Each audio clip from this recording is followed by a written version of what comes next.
I am back in Central Asia, a beautiful country called Turkmenistan. And one of my favorite things here is to eat something called Fitchi, which are basically a round pastry full of meat. And somebody told me a story. Apparently the best Fitchi in the whole country are located in a city known as Dashoguz or Dachau. So the plan for this video is I'm going to take a 12 to 14 hour night train from the capital city Ashgabat all the way to the northern Uzbek border. Come with me as we travel across the Karakum Desert by train in search of the best pie. So, we've made it to the central station in Ashgabat. Let's see how quickly the police tell me to get to the camera.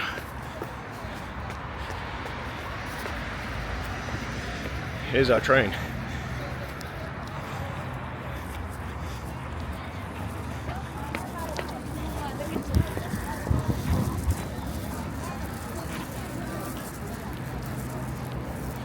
Ресторан есть? Отлично.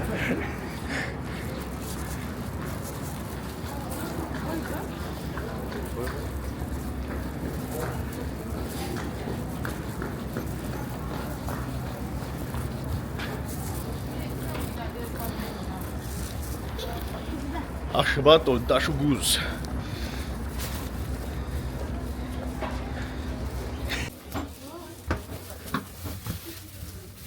This is your one? Yeah, that's my one. First one.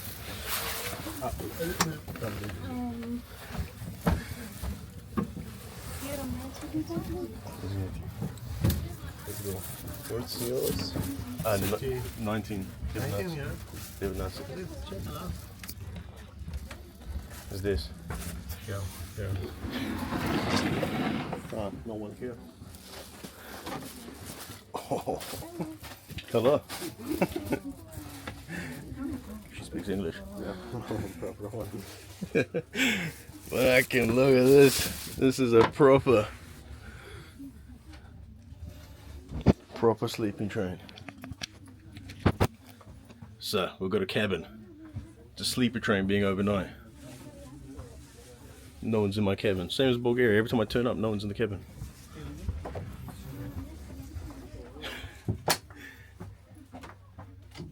Fucking, again, really hot. I was told the best thing you can do is get the lower bunks. So let's claim our spot.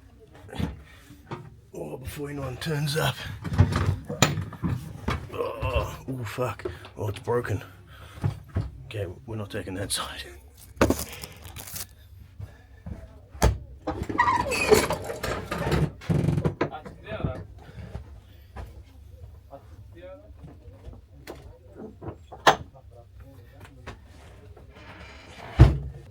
What is it with old Soviet style trains and being hot as shit? Exact same as Bulgaria. You can't even control it. What's this? Регулятор вентиляции.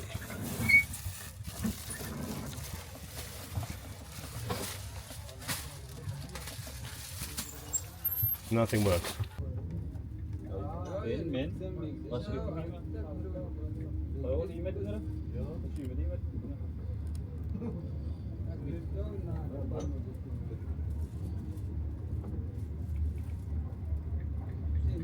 So that's me for the next 12 hours.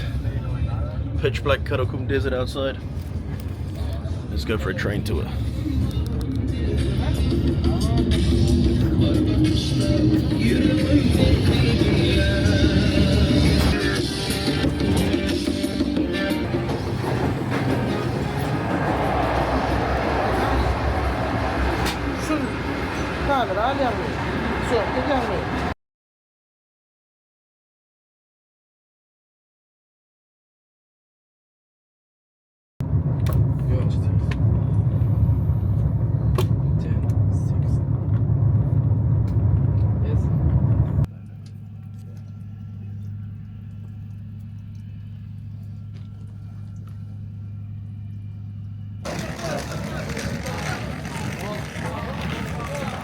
So, we've made it to the most northern city of Turkmenistan, Dashoguz.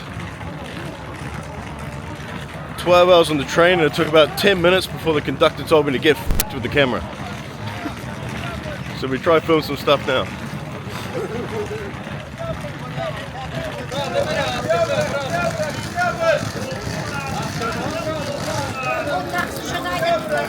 Because we're right on the border of Uzbekistan, I've been told that we should try the Uzbek plov. The people up here are a mixture of Turkmen and Uzbek. The language is different, the food's different, they look a little bit different. So we're gonna find ourselves a driver. Apparently about 100 kilometers to the west of us is the ancient ruins of a capital city for a different empire, known as Konya Urgenç. So before we go find the Fitchi, we'll go see some history, so we see if we can tell a few stories about that.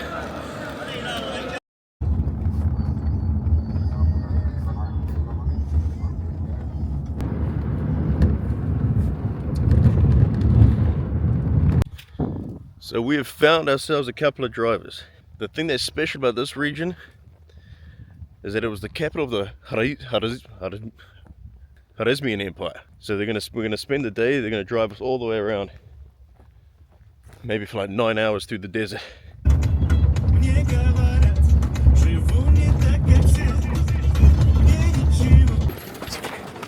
Давай, давай.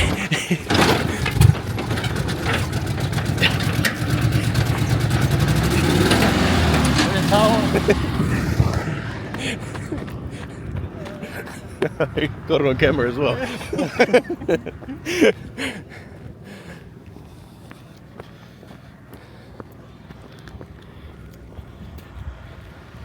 When you're stuck in the desert, all the Turkmen help each other.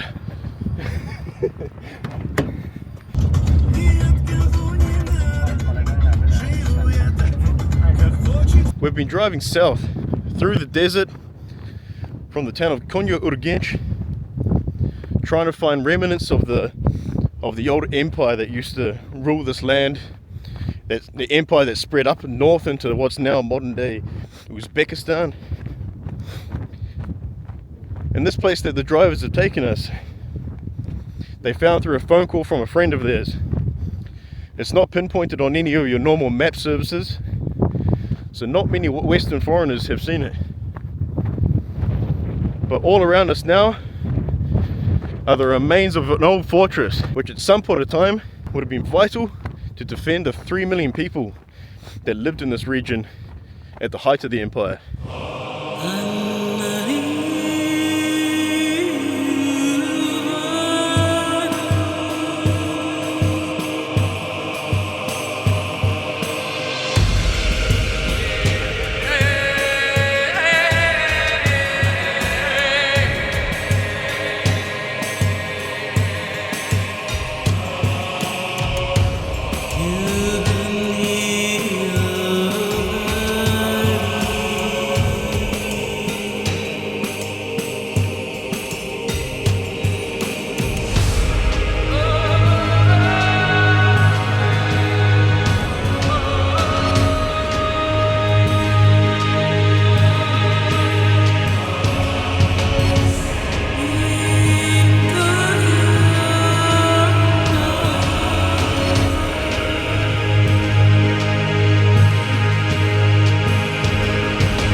I promise you at some point in this video we'll get the Fitchi. The whole reason I traveled by train 13 hours through the night to come up to this region was for this pastry, and it seems to have turned into more of a history mission. I can look at this. This is awesome.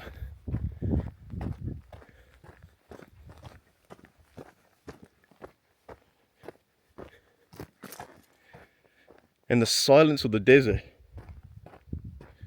We're hours from anyone. The only sound being my footsteps.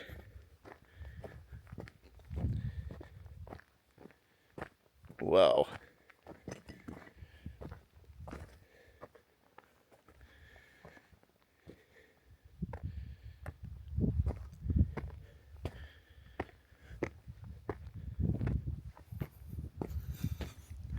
Let's go through the tunnel. Oh, there's more on the other side. This fortress is huge.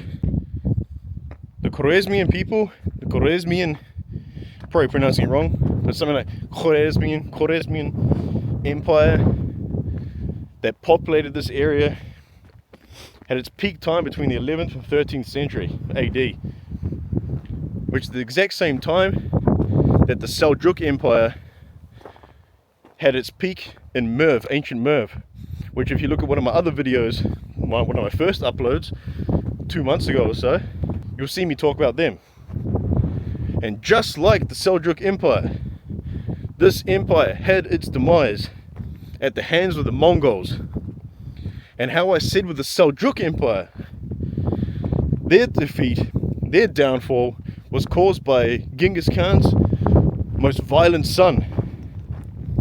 However, the Khwarezmian people, the Khwarezmian Empire, their downfall was at the hands of Genghis Khan himself.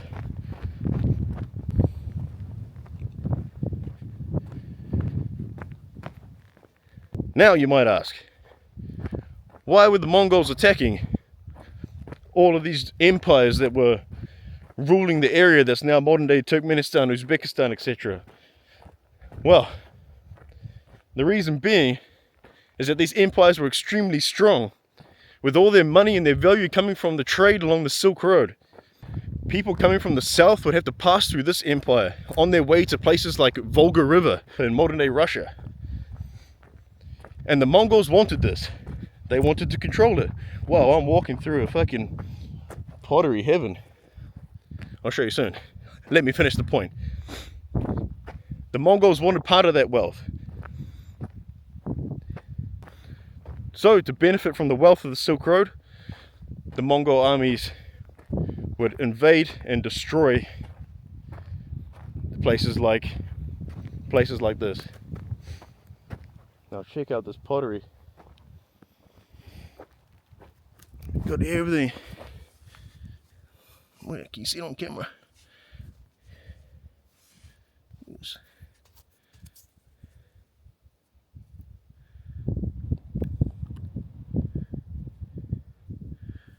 Green pottery.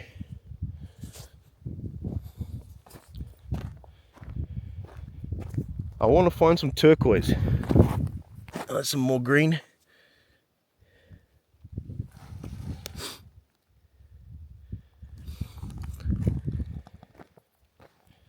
I asked one of the guys how they get this amazing turquoise color, which they use on all of the mausoleums and minarets and mosques in the region. Oh, here's some here. I'll show you. Yeah, that's green as well. But basically the turquoise color, they get it from mining cobalt. Here it is here, I found it. Here we go. Let me show you this amazing color. So, you see it. So that turquoise color, when it focuses,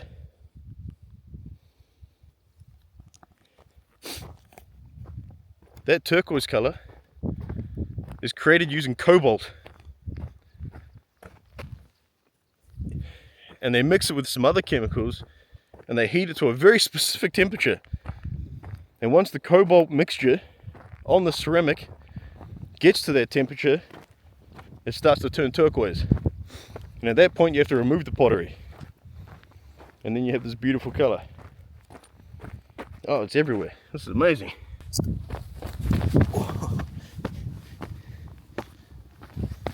Proper sand dunes.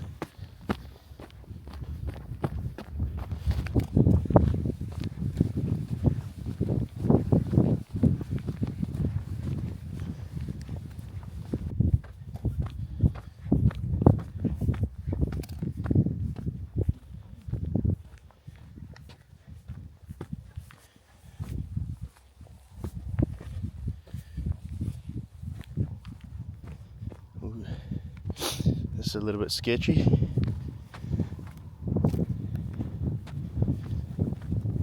But cool.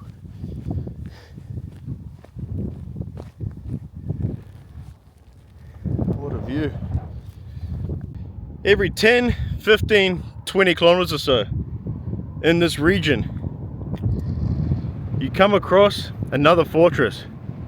And Turkmenistan being completely flat in this region, here in the desert, each fortress would light a signal fire, and it would allow the next fortress to see that there were invaders on the way.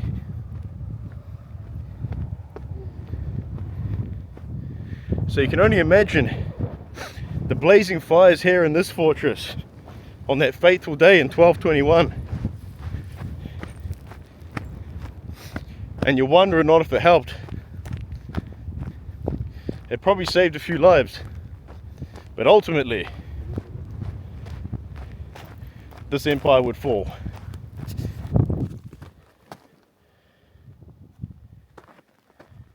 With the sun going down, the search for the pie, the Fitchi, will have to continue tomorrow morning. We're still about 4 hours drive back to where we're going to stay for the night.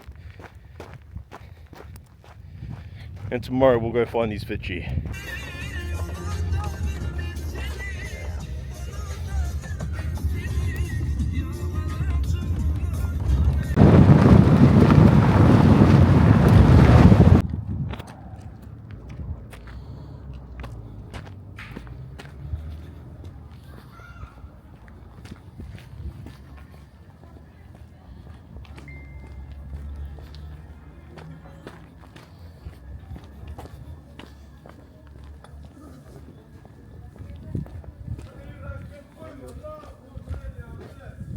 Devam et. Yani öğretmen yaparken bari arka kapının içinde bir taraflarını harika tamam. Dur be.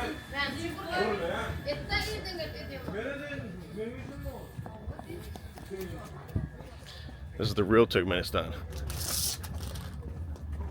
Oh, there's even a fire inside. Take shoes off here. Böyle. Ya stavo minnettar.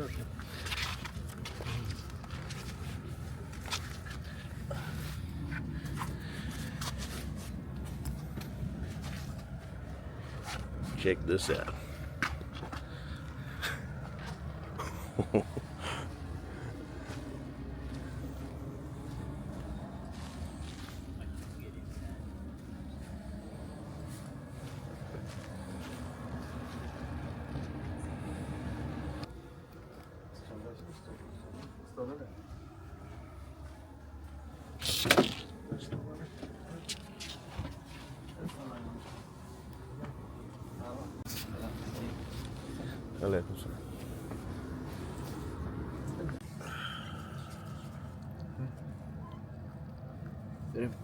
Verin. Yok. Selam.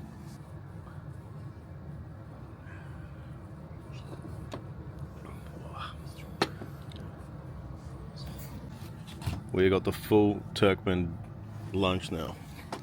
Well, got the Uzbek plov, choban salad, black tea, gas fire, and a yurt with 2 Turkmens. This is original. Man, добрый аппетит.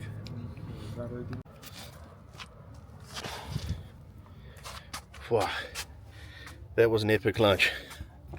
We've come all the way here to Dashoguz in search of these famous Fitchi, and we've done everything but find this Fitchi.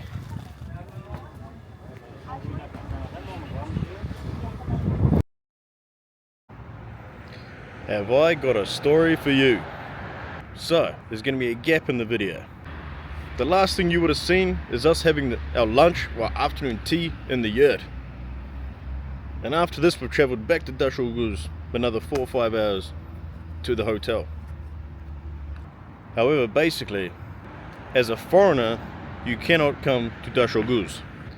So after returning home from the trip and getting to the hotel, we've given our passports across, checked into the hotel, and we've gone for dinner. after giving our passports across, they register you as being in the hotel, and this directly sends your passport to the local migration office,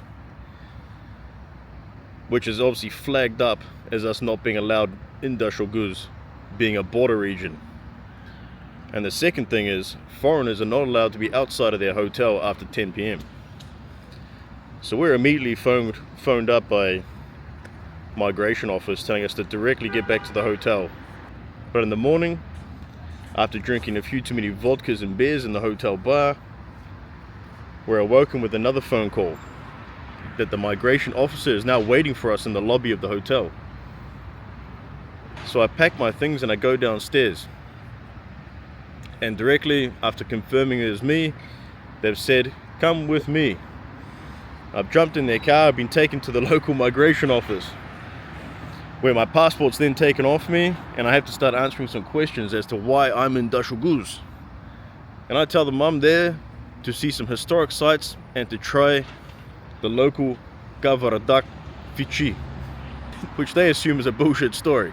Who would travel all the way to Dashoguz just to try a Fitchi? A pastry. I tell them, me. So I cannot go into too many details, but basically I'm held in the office for about 3 to 4 hours.